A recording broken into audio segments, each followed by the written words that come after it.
Hello friends, I'm Abby and today I'm going to be doing my February book haul. Now normally I combine my book hauls and my TBRs for the month, but I have a very special TBR video coming because I'm doing a readathon for all of March. So keep your eyes out on March 1st for my March TBR. But I'm going to tell you today the books that I bought in February because I'm very excited about them. So I will start as always with my book of the month choices. And the book I chose as my new book from book of the month this month was Honey Girl by Morgan Rogers. And you may have watched my romance reading vlog. If you did, you saw that I already read this month.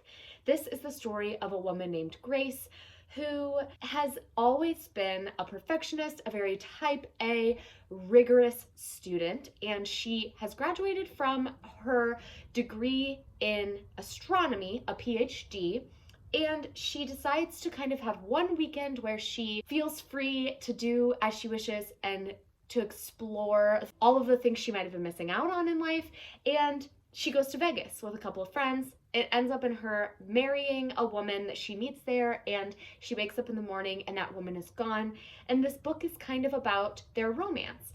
Now, I would say this is more of a contemporary fiction than a romance, and the story focuses very heavily on mental health and finding who you truly are and becoming your true self, which I really, really loved. I'm so glad that I got this. If you didn't get the book of the month copy, you can always use my code from down below to get your first book of the month box, and you can choose this from the February choices, or this book did come out in February, so I do think that it is available now if you wanted to buy it. I also got two add-ons this month from book of the month, and they are The Push by Ashley Audrain. I read this in January, as you may know, and I absolutely loved it. It's a kind of a literary fiction thriller novel that centers around the idea of motherhood and what it's like to not be believed as a mom, and that kind of thriller aspect of what happens when your child is not exactly who everyone thinks that they are.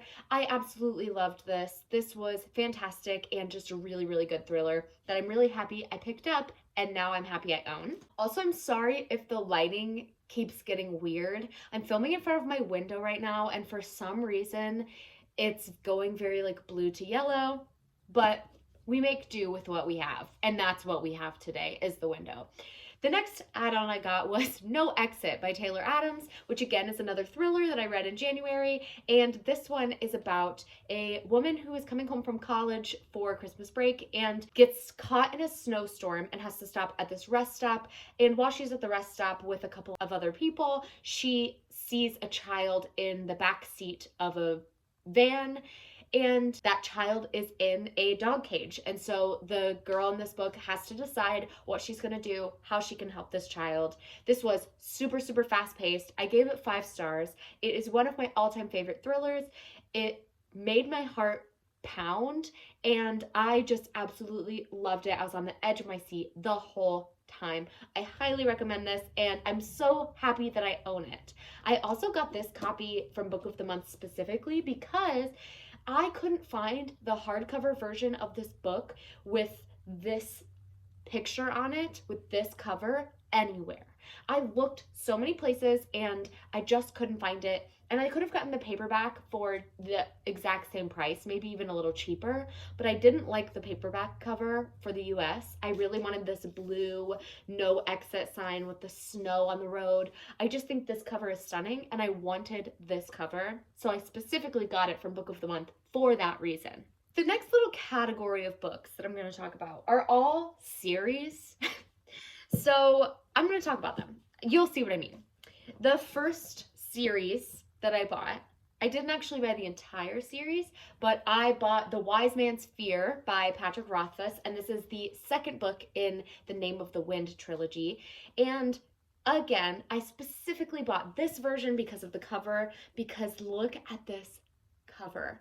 It is so aesthetically pleasing to me and just way more pleasing than the US covers. This is the UK cover, and I just thought that it's so beautiful. The writing is amazing, and I do have the 10th anniversary special edition of The Name of the Wind, but I am going to buy this version of The Name of the Wind so I can have a matching set of the trilogy, or what will eventually be the trilogy. The last book isn't out yet. But this is The Wise Man's Fear. This series is all about Kvothe, who is known as the King Killer, and so this is the King Killer Chronicle. And in the first book, you see Kvothe from childhood up to about 18, maybe 16, and this is following him from 16 years old until like maybe early 20s. And this book is much more of a slow and atmospheric traveling story. Had a lot of things I absolutely loved about it, and I wanted to own it.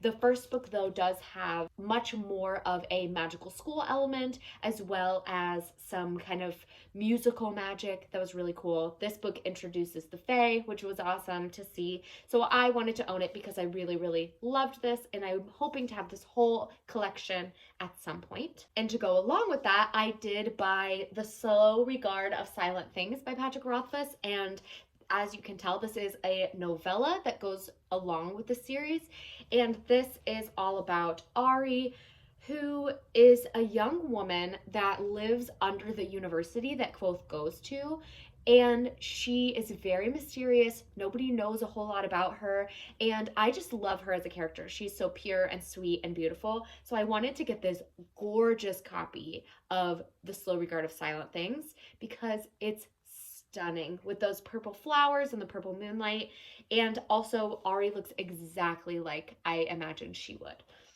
This edition is also very interesting because it has illustrations in it, which I really love and makes me excited to pick it up. I love this world, and it's just kind of an addition to the world that I already know and love. So I'm so happy to own this, and as you can tell, it goes with this collection. So I'm just very happy to own this set of these books. And the other series I picked up will be no surprise if you've seen my January wrap-up, and that is the Strange the Dreamer series by Laini Taylor. I read Strange the Dreamer in January, and I'm obsessed. It was my favorite book I read that month.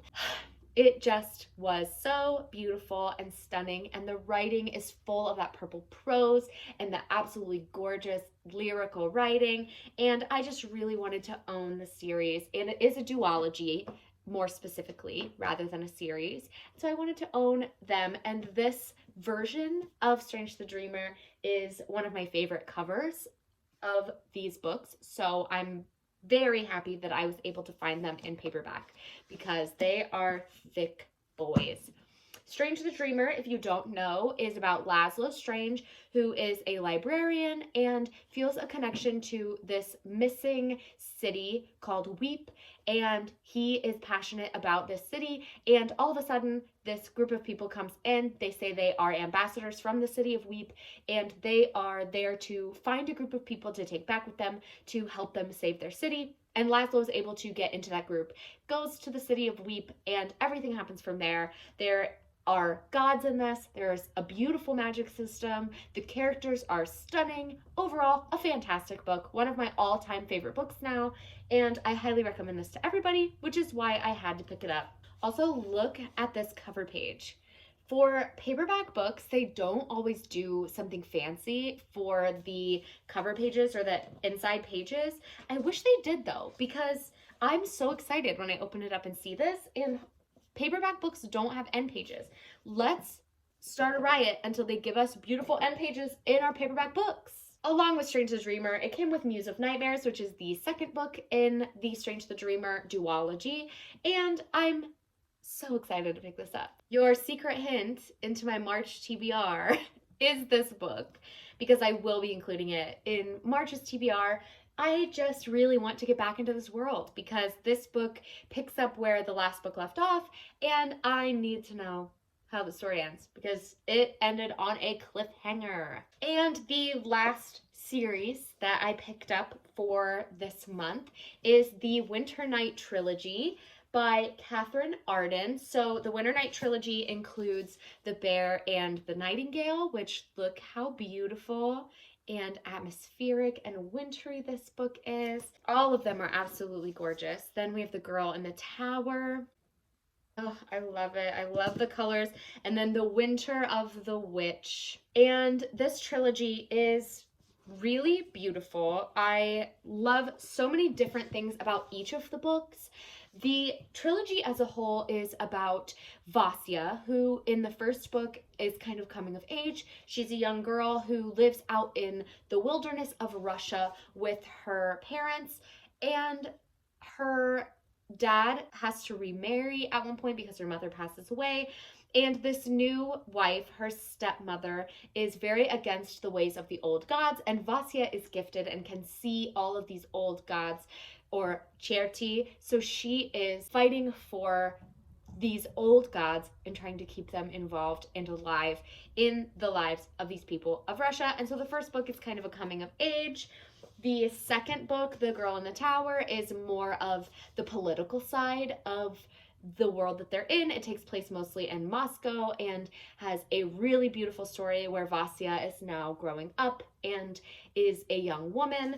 And then The Winter of the Witch takes place right at the beginning of where The Girl in the Tower leaves off. So it starts right at the action.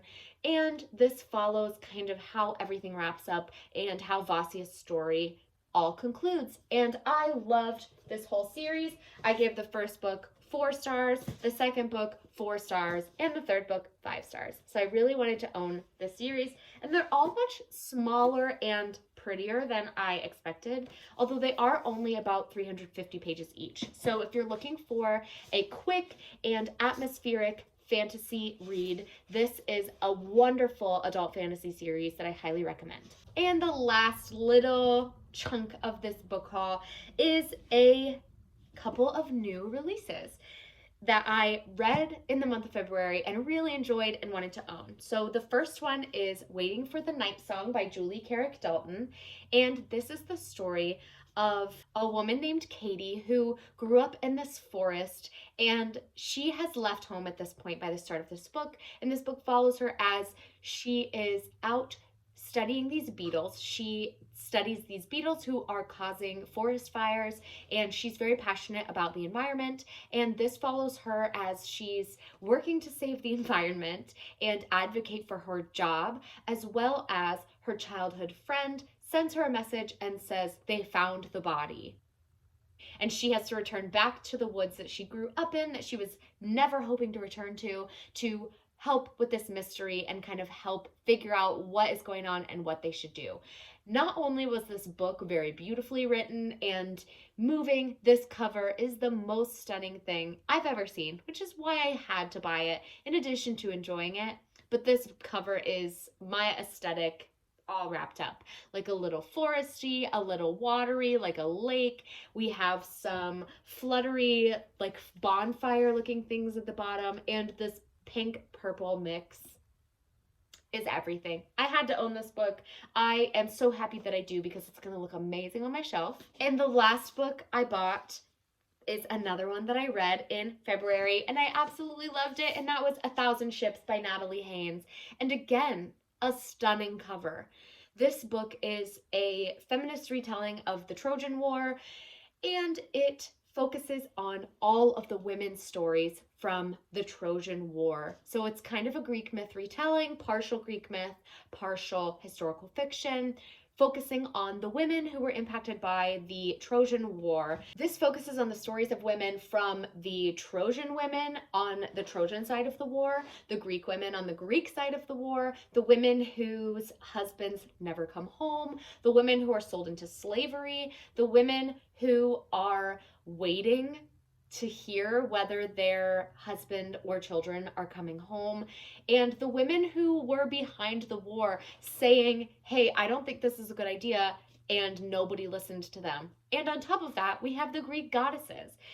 And there is a beautiful part of this book where Penelope, Odysseus's wife, is writing letters to him about his experience, because Odysseus has one of the most iconic and memorable stories from the Trojan War. His experiences and travels are super well known, including in the book Circe.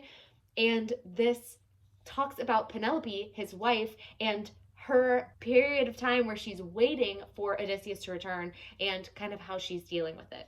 I was absolutely blown away by this, and this book is, again, just absolutely stunning. I had to own it. I love Greek mythology and it plays an important role in my life, so I wanted to own it. And after loving it this month, I couldn't stop myself from buying it, honestly. And that is going to be all for me today, friends. Thank you so much for watching. I hope you enjoyed my cozy little book haul. And like I said, keep your eyes open for my special March TBR, which is separate from this video for the first time in a long time.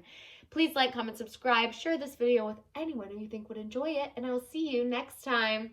Bye, friends.